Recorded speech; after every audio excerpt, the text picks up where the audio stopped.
completely naked, running around our house, trying to get into all of the doors, and then starts running on our roof, butt naked, tries to climb off the roof, and there's big like columns, grabs onto one of the columns, and these things are like, the part of the column that he grabbed onto is a couple 100 pounds, broke off, fell backwards on top of him, and he's lucky that he didn't die. He stands up, and you can hear his femur just snaps.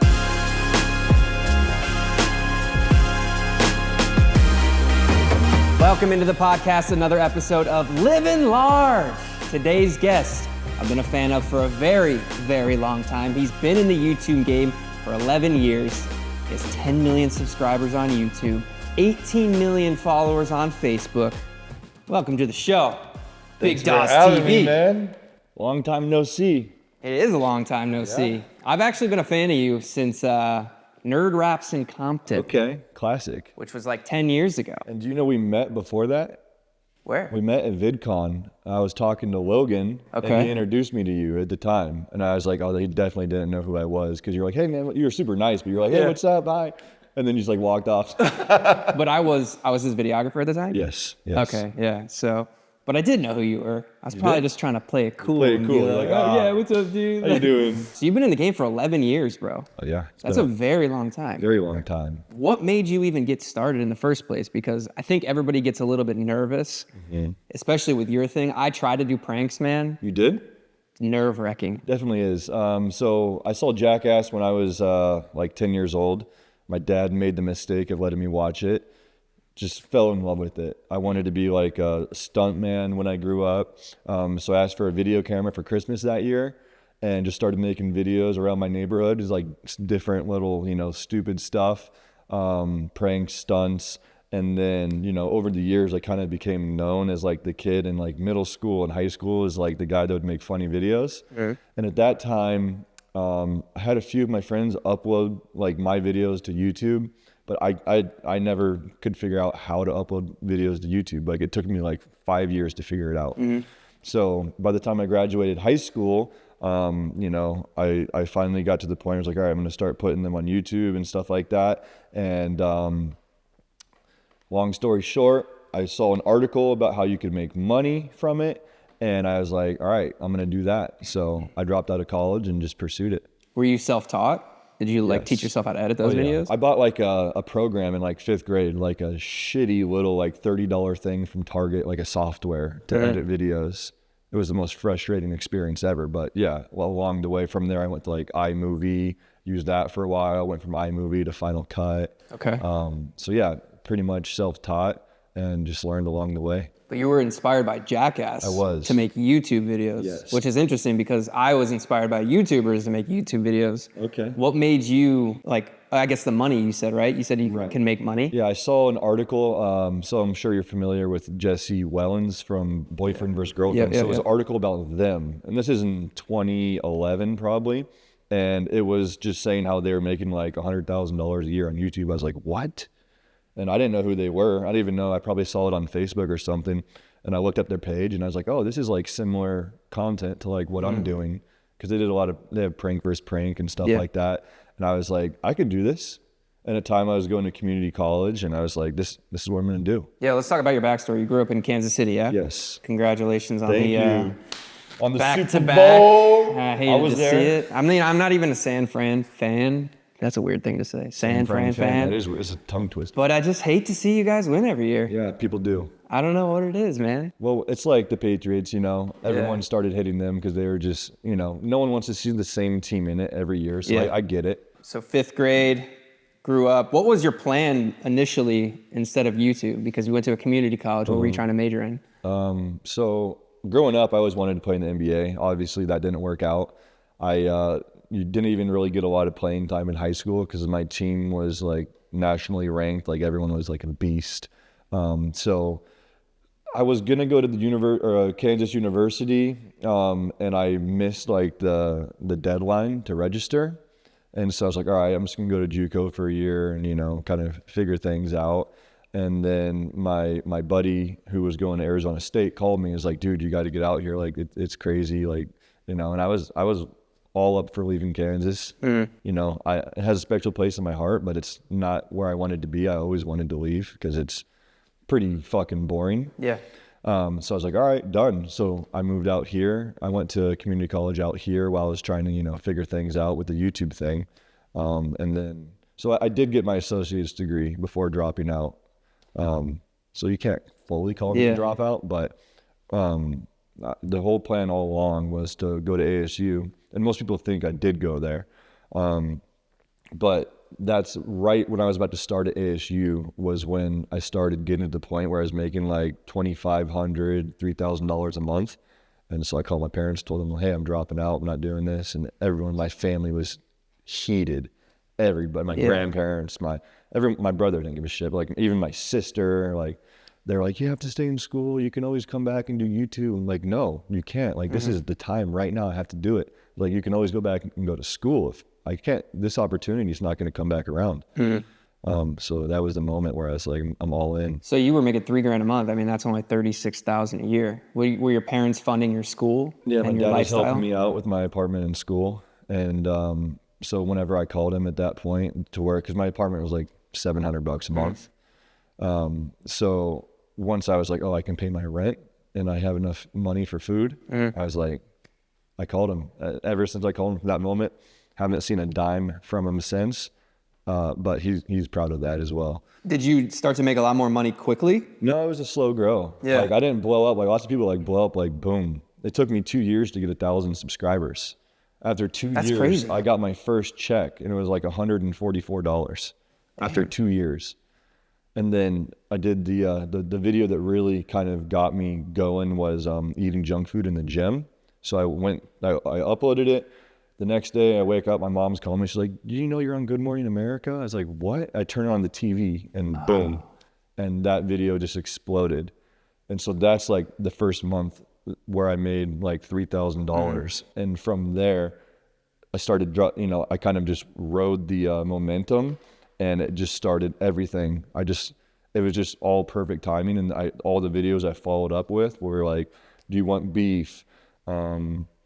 Nerd making friends at college, there was a bunch in a row that were all fire, like nerd picking up girls, and they all kind of started getting millions of views. So it went from like 1,000 subscribers to 100,000 subscribers super quick. Yeah. And then I think it was like 100,000 to 1 million in a year from there. I feel like that's the case with YouTube. It's crazy that you stuck with it for 2 years to only get 1,000 subscribers. I just loved it. But that goes to prove though that it can change overnight. But it isn't overnight, and that's what people don't understand. A lot of people are like, "Oh, why isn't it working? Why isn't it working?" Blah blah blah. I'm like, all you need is that one video, and then you have that catalog behind it. Yeah, exactly. And then people see like, oh, he's been consistently doing this. What made you keep doing it? Because it seemed to be a failure at first.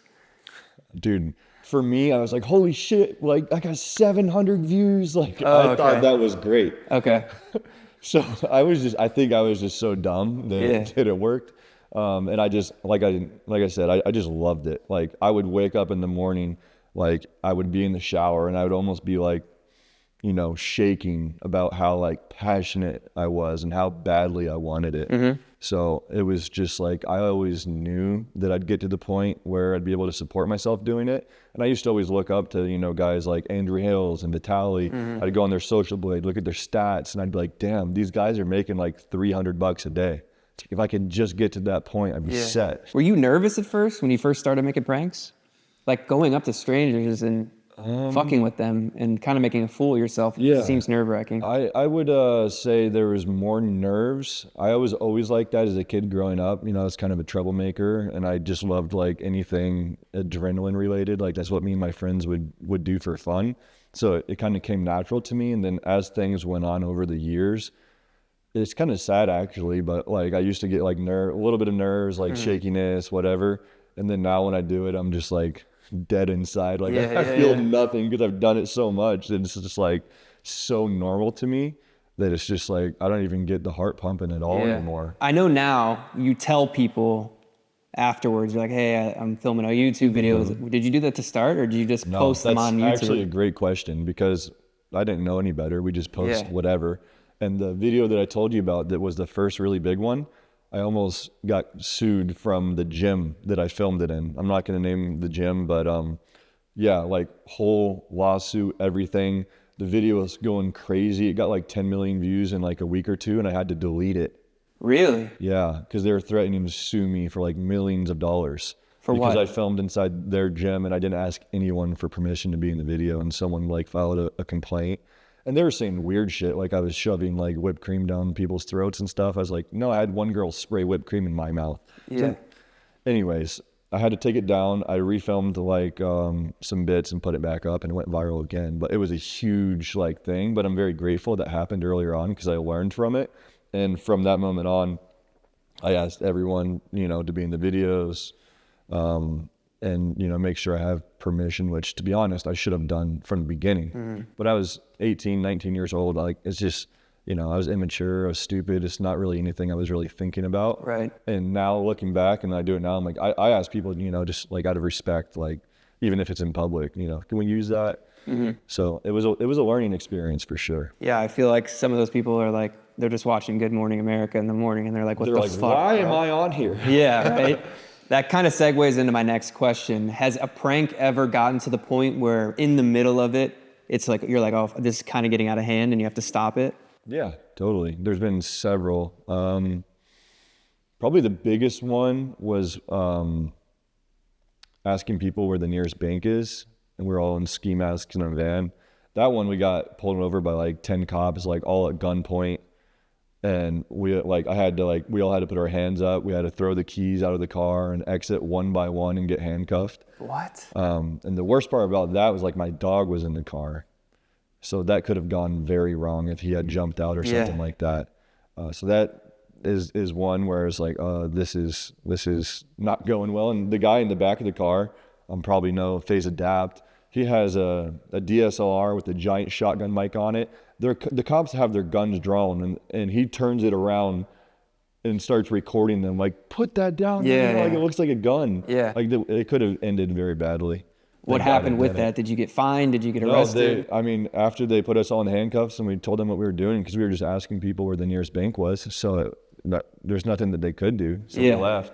But it was one of those situations where I was like, man, this could have ended very badly. Did you post it? Yeah. I sure did. So with something like that, when you get arrested, do you have to ask the cops for permission? No. Because they're government employees or whatever? Right. I think it varies by state, but yeah, I don't think so. That's wild. So you had guns drawn on you in a police standoff.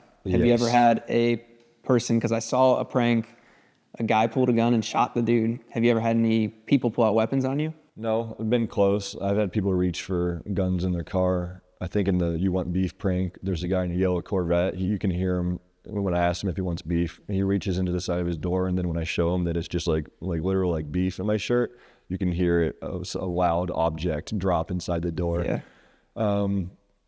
Outside of that, not really. We try to keep it pretty lighthearted. I did a lot of crazy stuff like earlier on. Yeah. But as I've gotten older, I'm like, you know, it's not worth it. Like I'm over that crazy reactions. I try to do more of like, you know, giving back and, you know, feel good type stuff. Dude, you're just segueing into all my questions. Okay. So I wanted to talk about that. I noticed you do a lot of give back videos. You'll throw $1,000 up in the air, and if they catch it, they get to keep it. You do a lot of videos helping out the homeless. What do you have to say to people that criticize that type of content and say that you're exploiting homeless people for views? Mm-hmm. You know, I probably haven't done a homeless video in a long time because of that, actually.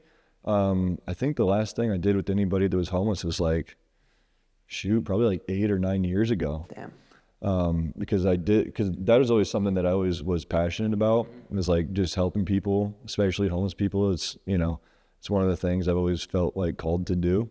But I don't know, I would say, yes, I could understand where they're coming from. You know, I've seen videos online where it feels like they are being exploited. I've also seen videos where, you know, you can tell people are doing it out of the goodness in their heart. So I think there's a fine line, and, you know, I don't know. I would say it's better to help them than to not help them. Mm-hmm. But the videos that I have done, where I filmed with homeless people, I've given all the money from the video to that person, and Yeah, I don't know. I get it. It's such a gray area. It is. Because it's like, dude, I'm showing the world that I'm giving back and encouraging others and inspiring a younger generation to do that stuff. But at the same time, it's like, well, I get both sides, Totally. but I'd rather have someone give back than not. I would. And, like people use Mr. Beast, for example, a lot, which, is he profiting from giving to people? Yes. Do you want him to stop because it's benefiting him? Absolutely not. Look at all the people that he's helping. Look at all the good that he's doing. And the biggest thing is inspiring others to do the same. And it causes a chain reaction. So think about all the good that's coming from it. If you're mad at somebody for benefiting from it, then, that's your problem. I mean, it's kind of like government employees or whatever, rich people, they donate to get tax write-offs. Right. I mean, like, at the end of the day, are they donating it out of the kindness of their heart, or are they just doing it to get a tax break? And I think if people are being helped and, there's people in need that are benefiting from it, then that's all that really matters. And I think, everything else is, I should say, I'd probably look past it. Even if someone's like, it's such a gray area. I would have to say on a case-by-case basis, because I have seen videos that do really rub me the wrong way. So I try to make sure whenever I do it that it's really, genuine. I've seen some of those guys where they like, especially the ones where they're like filming right here. A lot of those ones on TikTok, they'll like have like a GoPro on their chest or something. It can be cringe. Yeah. So, I get it. All right, I got to ask you the question that probably everyone wants to know. Have you ever faked a prank? I have not. Never. Never. Have you ever tried to and not posted it? There has been a few moments where I'm like, man, if I could just get this scene real quick, or, just end it like we're almost done. It's been so tempting, but I've worked so hard my entire career to have that clean name. And if you were to even just fake a scene, that ruins your entire reputation. So to me, it's never been worth it. There's been guys, and I'm not going to name names. I mean, I can tell. I can tell when video's fake. Like, I've been doing it for so long, and I know a lot of their stuff is real. But if every third video or fourth video is fake, you might as well just fake everything, because you lose all credibility and people lose respect for your content. So I've always been very, very true to myself as far as I have to, make sure that when I put videos out that they're real. I grew up watching a certain YouTuber, and I got the chance to film a video with him, and it was a prank video. I'm not going to say who. And I looked up to this guy, and then we go film the video, and he was faking it. And I'm just sitting there, I'm like, oh my God, dude, this is all fake. Yeah. That's insane. And, it's mind blowing because, they can make it seem so real. But at the end of the day, you're going to get caught. Well, that's something because when I lived and worked with Logan and we started doing the daily vlogs, we had to move one day. And I don't know if you used to watch us, but there used to be fans that would stand on the balcony or the parking garage across from our apartment and just look in. So when we were moving, he was moving from 1600 Vine to the W. We asked some fans to come help us move his furniture. And when we were vlogging, obviously we do bits in vlogs. We're like, hey, nothing's just we did a bit. He's like, hey, come up the stairs when I say this, and then we'll do this. And then the fans there, bro, the kid was like, wait, this isn't real? And I was like, he's like, no, you think Mark just walks up the stairs at the perfect time? And they don't understand it as a fan base, though. I mean, from my side. Right, you're just doing bits to an extent. It's still reality, but it's, you gotta, it's like reality TV, it's real, but it's also not. It's produced, yeah. Who are some YouTubers that you admire or look up to? Now or used to? Used to and now. Okay, used to, when I was trying to come up, Andrew Hills and Vitaly and Roman Atwood and all those guys. Who's the guy that was before Vitaly? Steve something. He never really blew up, but those were the guys that I looked up to. And then, now is nobody. I don't really watch YouTube anymore, so. Did you ever get in any beef? Because I know Fuzi and Vitaly had a whole feud. I always tried to stay out of that stuff. There's not really anything. I had a little thing a while ago with another prankster. And I was like, this is stupid. It's not even worth my time. What made you stay in Arizona? Because everybody, when they make it, they go to LA. I know. Never been a big fan of LA. And so when I moved to Arizona, within 3 days, I met the girl that I ended up marrying. Wow. So that is also something that always kept me here. Been together for almost 11 years now, and we have 3 kids. So her family's here. They help out a lot. So never really had the reason to move. And I just really fell in love with Arizona. It's close to everything too. So, you know, it's a short drive to LA, Vegas, San Diego. It's nice. I enjoy it here. I think I'll probably be here a long time. What did your wife think of you 11 years ago trying to be a YouTuber? She always thought it was great. Yeah. Like when I met her, I had 300 subscribers, and she supported me the entire way. Really? Yes. That is rare. It is. Yeah. So she was, you know, at the time I had no money. Every single day I'd have a $5 Red Baron pizza. You know, that was my thing. Yeah. And, you know, she, you know, loved me for who I was, and she still does. So I'm glad that I was able to find somebody before all of it happened. So it's been good. Why is it that you choose to keep your personal life off of social media? Because I don't really want to exploit my family to that. You know, they're the only private thing that I have in my life, so I want to keep it that way. And, you know, there's so much weird shit out there in the world. I don't want my family to be a part of what I do. I want to keep work, and keep family. Once you intertwine the two, I think it's a recipe for disaster. Yeah. I can relate. Sorry about that. Oh, shit. Yeah, sorry about that. You just had a breakup, huh? I'm 0 for 2, bro. I'm 0 for 2. Damn. I got to take some lessons out of your book. But my problem is, dude, is I started creating content that's centered around me, right? In my personal life. Yeah, you vlog, so you have no choice. Right. The You're beauty... just fucked from the I'm get-go. fucked, bro. The beauty of your content, though, is evergreen. You could post it. It has no timeline. Right. And also, you can post your content to every platform. Yes. The lifestyle stuff is, you know, is really just YouTube, right? Like YouTube and Instagram, TikTok. I guess. I mean, it's probably not, it doesn't perform probably great like on Facebook or Twitter or anything like that. But I don't know. What happened? Did you plan that initially or just No, as time evolved, you're like, oh, this works I was like, out? oh, this is great, yeah. When I got here, your cousin showed me a video of a naked man trying to break into your house. Yes. Tell me about this. This is the second time this year, dude. Well, I guess last year. So let's go back a little bit. So the first incident was March, I believe, of last year. This guy breaks into our backyard. We had just redone everything, put turf in, like a mini putt area. And I get a call from my cousin in the morning. He's like, some guy's in our backyard. He ripped up all the new turf. He spray painted the house, broke a bunch of shit in the backyard. And he spray painted him. He found a spray paint bottle, spray paints himself green, and then just terrorizes our backyard. And he's completely cracked out. And he sends me my cousin sends me a video. He's like trying to chase him out with a broom, some crackhead. So this completely like cost me like $5,000-$10,000 in damage. And turns out he didn't know me, but some crackhead came in our backyard and like tried to break into our house in the middle of the night. So then fast forward 6 months, another call from the police at like 4 a.m.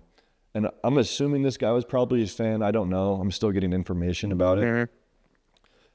Completely naked, running around our house, trying to get into all of the doors, and then starts running on our roof, butt naked.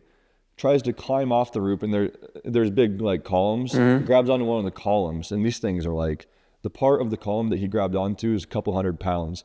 Broke off, fell backwards on top of him, and he's lucky that he didn't die. He stands up, and you can hear his femur just snaps, and then he's like blood shooting out of his leg. We just redid the driveway, put in all new pavers, bled and stained all over our entire driveway with all the new pavers. And there's a video of him like crawling to the doorbell, and he's like, I'm sorry. He's trying to ring the doorbell. He's like dying. Like he's like almost bleeding out, and no one was home at the time. What? And so he ends up, and this is like a 2-hour ordeal. He crawls to the street, and this is a huge property. It's like, you know, it took him like 30 minutes just to crawl to the front of the driveway, and he's screaming, and the neighbors hear him, call the cops. And yeah, so lots of crazy things have been happening at our Why office. your house? I don't know. I think they're it's kind of fans? attractive. Like Yeah, the I mean, I house. pulled down the street and I was like, That's the one. Yeah, it looks like the White House. I think Yeah. maybe, there's a canal that runs behind it. I think there's a lot of crackheads back there. And when they're all like high, they're like, just looks like the promised land probably. So what does that process look like? Do you press charges or Yeah, I did. what You happens? have to. He was in jail for a while, I think. Can I show the video? Yes, absolutely. Dude. Just got to blur out. Yeah, I'll blur out his dick. His pecker.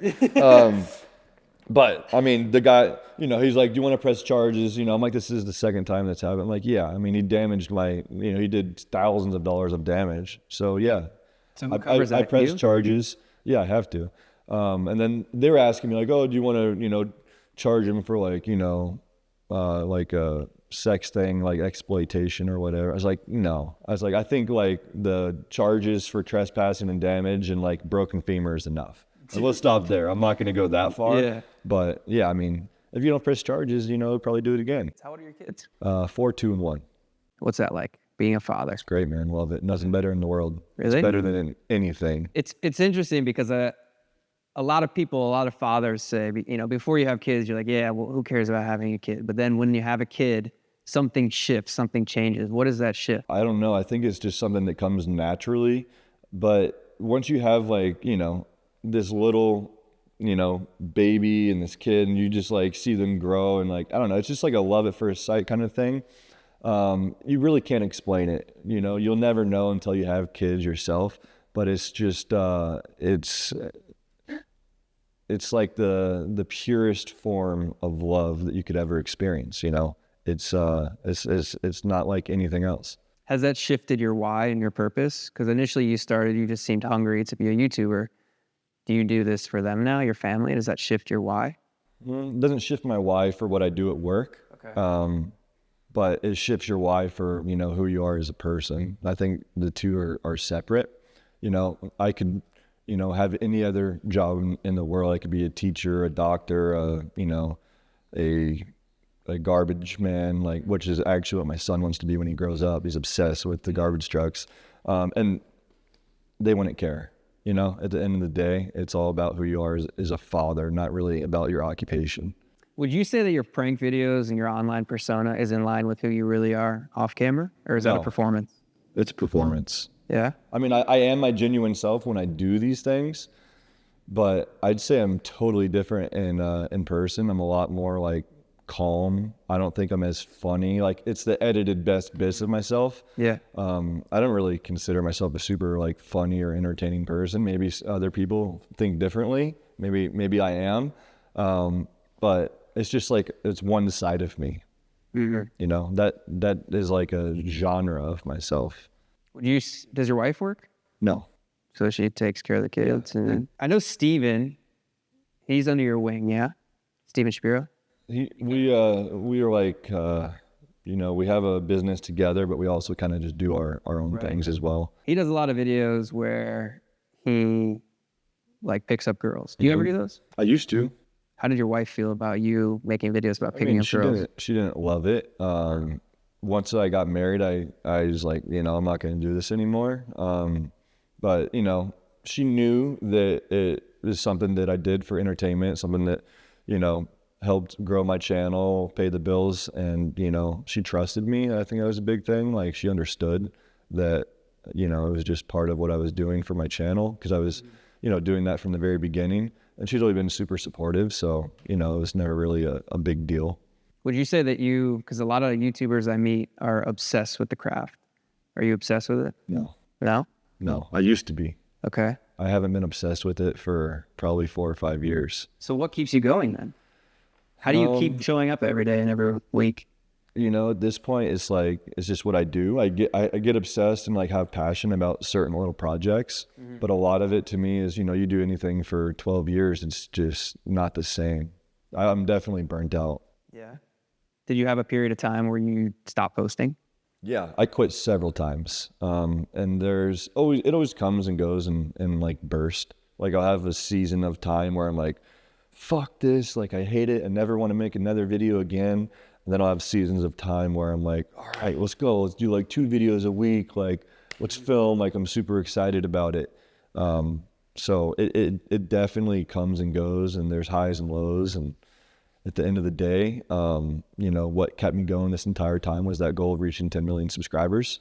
And now that I'm here, you know, I still want to create videos, but I don't think it's going to be where it's like every single week. Like I'd rather do like a couple really good videos a month as opposed to like 1 or 2 mediocre videos every week. Whatever I want to do from this point moving forward, I want to, you know, find that passion again in each video that I do. What are some struggles that you face that a lot of people wouldn't understand? Because I know when I first started making content, a lot of people on the internet, they're just like, what are you complaining about, bro? Your life's so easy. All you have to do is film what you're doing.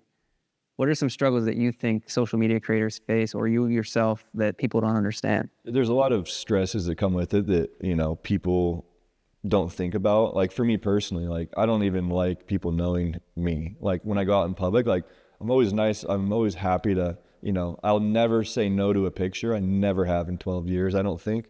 Maybe once or twice if I'm with like my family. Yeah. But, you know, I love and respect my fans, but I'm kind of an introvert. I'm actually pretty shy. So I don't like, you know, I love creating these videos that I can share with the world, but I also don't like love being in the spotlight, I guess. So that's one thing that, you know, it's not a negative, but it's, you know, something that does have a certain level of stress to it. And then the other thing would be, you know, going out, especially with the kind of content that I create, people don't realize that like how much failure goes into it. So like I would say over half of the videos I film are never released, and some of those have higher budgets. Lots of times we'll go out and I'll just waste a whole day like waiting for the right reaction, and then the video sucks. But it's just like anything, you know, not everything is going to go your way. You're not going to win them all. But just getting to the point where you can, you know, like where I can release something is very stressful for me because I'm so picky about my content and having that certain quality. So when stuff's due and there's deadlines, you know, it's stressful just like any other job, but I would never, you know, complain about it because I'm incredibly blessed to be doing what I have always wanted to do. You know, like I said, this was, you know, what I set out to do, and just been very, very blessed in doing this. So, you know, whenever I get down on myself, I take a good look in the mirror, like, you know, you asked for this, you're right where you want to be. And I just try to, you know, take a step back and be grateful. What's your long-term plan? Do you want to do this for the rest of your life? Over the next couple of years, I'm really working on transitioning into the golf content. Okay. As you know, you came on the golf channel, the Bogey Bandits. I started last year. So I would love to do that. I've, you know, fallen in love with golf. It's really all I want to do. So if I can find a way to make money from that, which I'm starting a merch brand that's separate from the YouTube channel. So if I can just get one of those to work, you know, that's my next 10-year plan of something I'd love to do. And I think I'll always upload on BigDawsTV, even if, you know, that becomes super successful. I'll always come back, even if I haven't made a video in a few months, just throw something on the channel, just because, you know. What made you want to do the golf channel? It's very niche. Yeah. Like I said, I just fell in love with the game, and I was like, if I can find a way to make money from this, you know, I would love to. And it's, you know, I already know how to create videos. I know how to make content. And I think the kind of golf videos I'm trying to create, I don't think there's a lot of that in the niche. So I saw an opportunity, and hopefully we can make it work. Was it a maturity thing as you're getting older? You're like, I don't want to do pranks the rest of my life? Yeah, definitely. I mean, I'm 30 now. Like, I hate stepping foot on college campuses. I'm like, dude, I feel so weird being here. Like, I got to find something else. Does that affect you? Yes. Being stuck in that, like, college It's like you're stuck in a demographic? limbo, you know? And then I'm like, I gotta find something, because if I don't go to a college campus, it takes forever to film a video. It's so hard. And, you know, I'm not doing the picking up girls stuff anymore. I'm not doing the crazy, you know, dangerous stuff. So it doesn't leave me with a lot of options. Mm-hmm. So you eliminate the college campus stuff, there's not a lot left that I have to give. You made thousands of videos. What would you say is the one video that's made the most difference? So that's super easy to answer. During COVID, we were doing a lot of videos out of the house. And one day we were doing a video called tipping Uber Eats drivers $1,000, delivery drivers, whatever it was. And basically a lady came to the door. I gave her the $1,000 tip, and she just got super emotional, broke down into tears. And it wasn't just like a normal cry, it was like a sob. So I could tell that something was definitely wrong. And long story short, she was pregnant. She lost her baby. She had a bunch of medical issues and complications, and she had a ton of hospital bills because of all of this. She had also just lost her job. Like, she was really going through it. So it just, really affected her, and she was emotional because, at the time, $1,000 was going to go a really long way for her. And I think more so than that, just the act of kindness was what she needed even more so than $1,000. And, it touched her. Well, she left, and I was just like, not expecting that. I didn't really know how to react in the moment. So I decided to set up a GoFundMe. We weren't, at the time, we had no idea who she was. We tried to message her on the app. Once they leave, you can't get in touch with them. So we, in the video itself, we were like, we're setting up this GoFundMe. We don't know where she is. We don't know who she is. If you can reach out and get in touch with us, we're setting up this GoFundMe, and we'd love to, make sure that she receives it. So about a week into the GoFundMe, we had like $50,000 for her. Up until this point right now, I think it's like 75,000 total that we raised for her. I got a message on Twitter about someone that seemed like a scammer, but said they knew who she was. Turns out he actually did. We got in touch with her. She came to the house. We were able to get her all of the money. She, she used that to get in the right place. I think she did IVF to have the baby. So she was able to do another round of that. And actually ended up having a baby with all the GoFund money, get herself back on her feet, set up, she got healthy, and it was just a super emotional story, and she actually ended up naming the baby after me. No way. Yeah. So Awesome. Yeah. That's crazy. So it was just like a crazy thing, like that, something that started with just a YouTube video, like brought a child into the world. It's kind of wild. That is crazy. Yeah. What did that teach you about life and what you do? You never know how bad somebody needs something, the difference that you're going to make. And I try to always, I have a relationship with God, so I always try to pray before I do my videos, like the night before, that he puts me in touch with the right people. And he definitely did that day. That's really awesome. Yeah. Let's talk about the business side of things. If you look over here, you got 4 million pranks, or 4 million subscriber plaques. Yes. I Big don't have Dawes Vlogs. What happened to that channel? Just got tired of posting. I was doing a lot of personal stuff, and once I had kids, I was like, Yeah.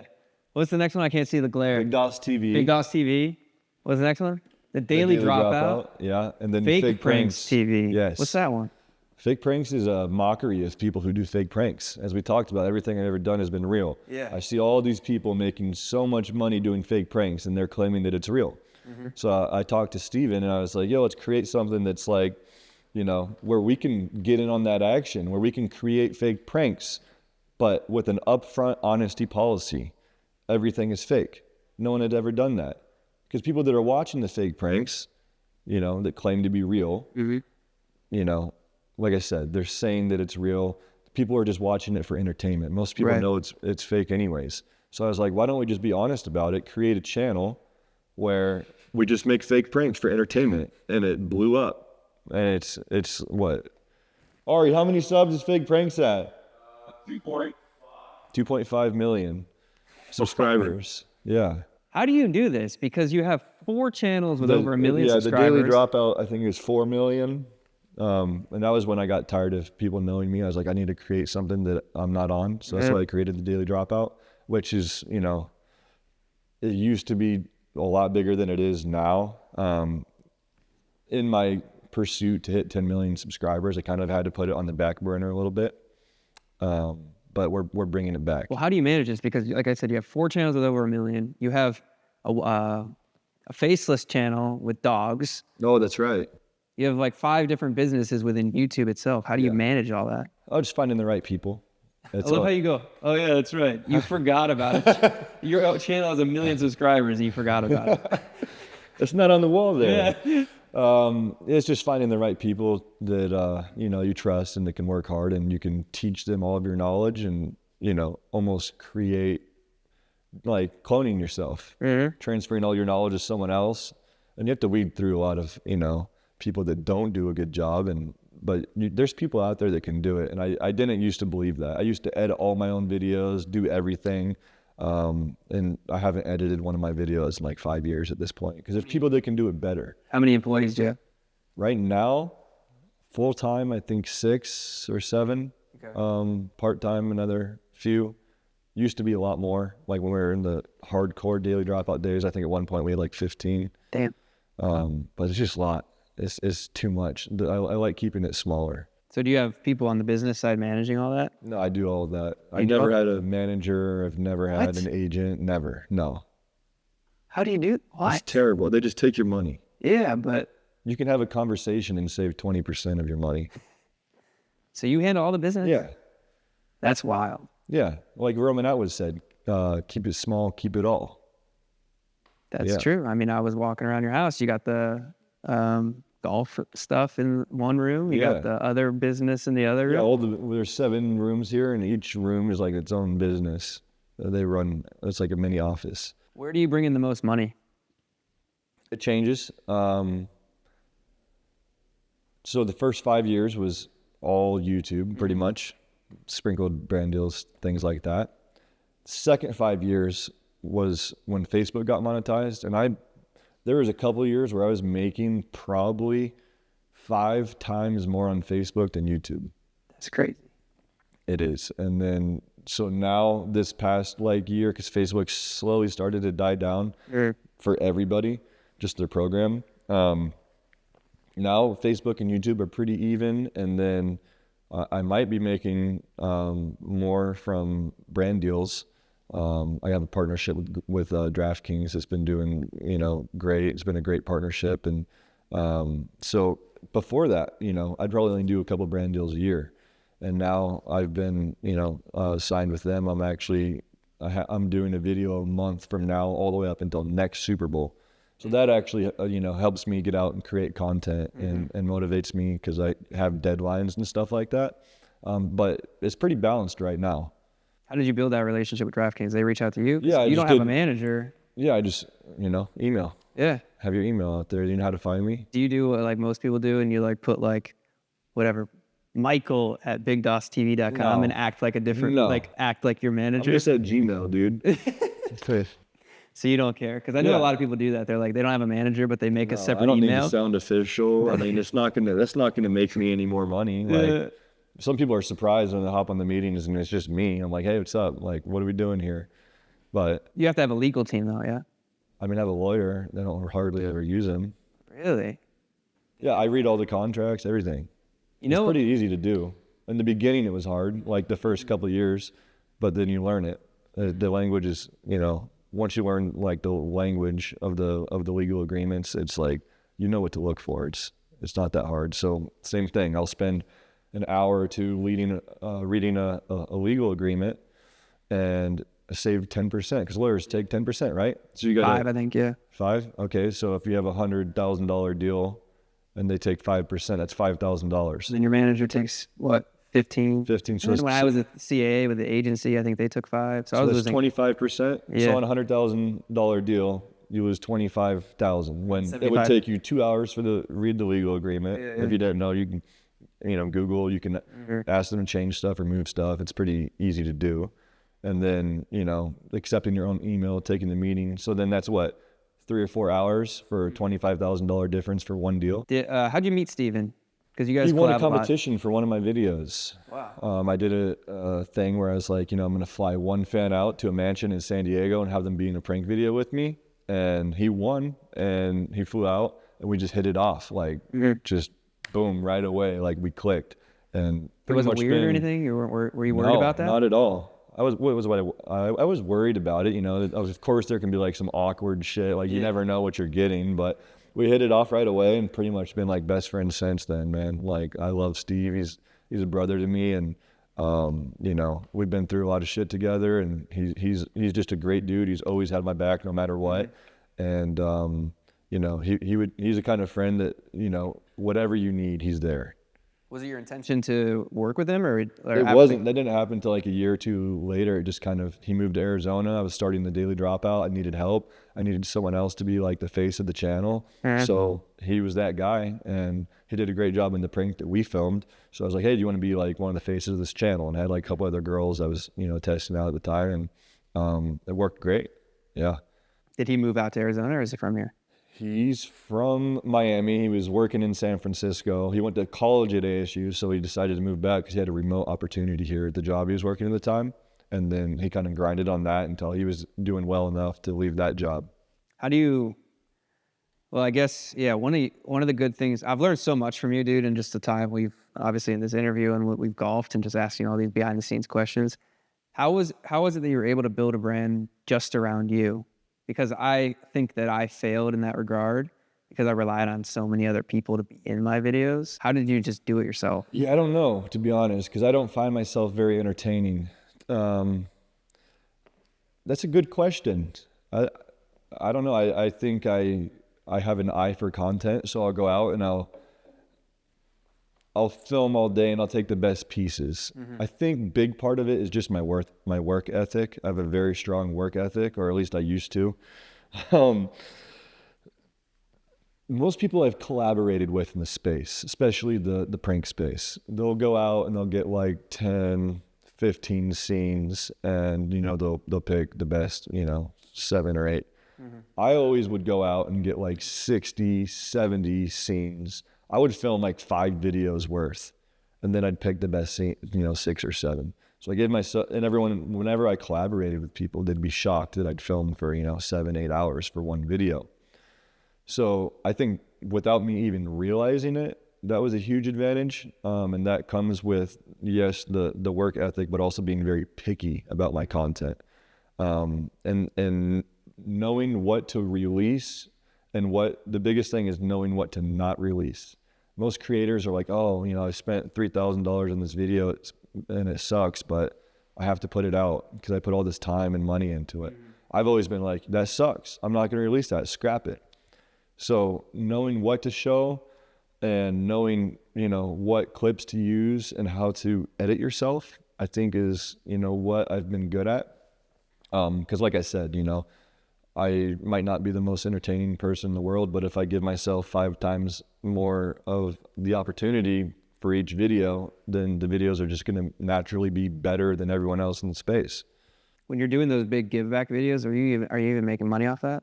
Like say you whatever throwing $1,000. Yeah, I mean it depends if there's a sponsor. I don't make money back on all of them. There's been plenty where I've lost money on those videos. But yeah, I've definitely made money from it. I want to ask you, and I want you to be honest with me and blunt with me. My channel, I mean, obviously can't figure it out recently. What's some advice you would give someone like me who's kind of channel plateaued and died? How can I rebuild? What would you say? That's hard because you already know the space. So it's totally different response than to someone that is just starting out.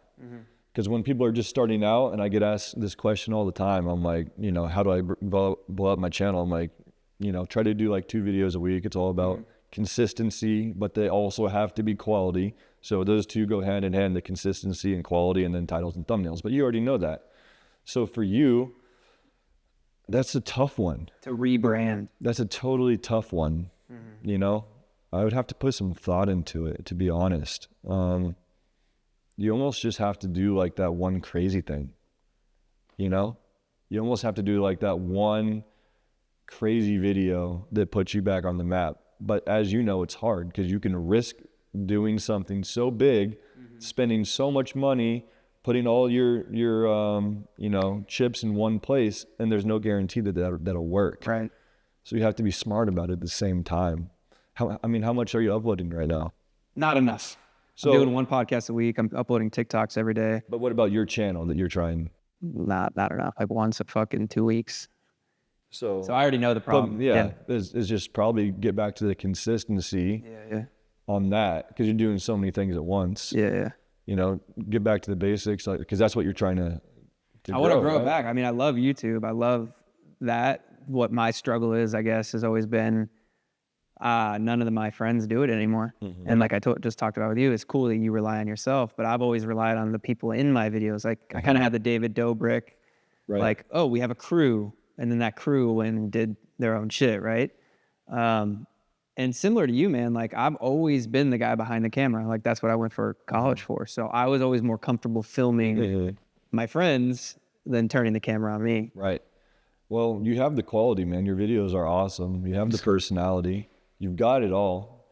You just gotta, hop back on the horse. Yeah, I appreciate that. Yeah. I think it's inspiring for me too, to like, I just last second came down here to Arizona and to hang out with other creative people. It inspires me. And I've been honestly really thinking about getting out of LA. It's kind of nice here, dude. Yeah. Like, how do you like living here? I love it. Yeah. I love it, man. Yeah, you want to move in? Dude, you hiring? I'll rent you a room. Yeah. I mean, I'll live here. Fuck shit. Arizona's a spot. What would you say is the hardest platform to grow on and the easiest? Hardest to easiest? That's tough. I think it just depends on what you put into each platform. I do think YouTube is probably the hardest. Even with shorts now? That's different. Not with shorts is much easier, but those short views and those short form people that subscribe because of that doesn't translate to long format. Why do you think that is? It's a good question. It I think they're on the app for the shorts. Yeah. It's still, I'm surprised because you see channels that get 1 million views off of shorts and their long form stuff gets 1,000 views. I'm like, how is this possible? And that's actually prevented me from uploading shorts on the new golf channel because I'm like, I don't want to be someone with 100K subscribers that gets 1,000 views. It just looks like an unhealthy channel. Yeah. So it's tough. Yeah, I guess because it's more of a younger fan base probably, and they just go on shorts, which is like the TikTok. attention span is bad. And they're not subscribing and seeing the long form. What do you think about the future of content? The attention? Sadly, it's going to keep going to short form, and that hurts the creators because you don't get paid nearly as much for the short form of stuff. Not even close. And but at the end of the day, it's the way that everything's moving. Everyone's attention is just going down and down and down. So, I mean, you see it, TikTok, now that YouTube has the shorts, Facebook with the reels, the writing's on the wall. Hopefully people still continue to watch long form content. Do you, with your kids, are you going to keep them off social media? Or do you keep them away from the iPad? They won't be able to have social media until I haven't thought about it too much, but I would say the earliest would be like 16. Yeah. I didn't get a phone until high school. Really? Yeah. Parents wouldn't let me because they grew up without one. Well, they're smart. Yeah. Well, thanks, dude. I appreciate you coming on. Let's go fucking golf. Let's do it. Let's hit the links. Subscribe to BigDawsTV, Big Daws Vlogs, The Daily Dropout, Frig Pranks TV. That's a lot of work. They don't got to do all that. No, but I'm really excited for your new golf channel. Man. And hopefully it wasn't too boring to be a guest. Dude, no, you were great. I appreciate it. Yeah, man. Thanks for having me on. Thanks. You want to sit in?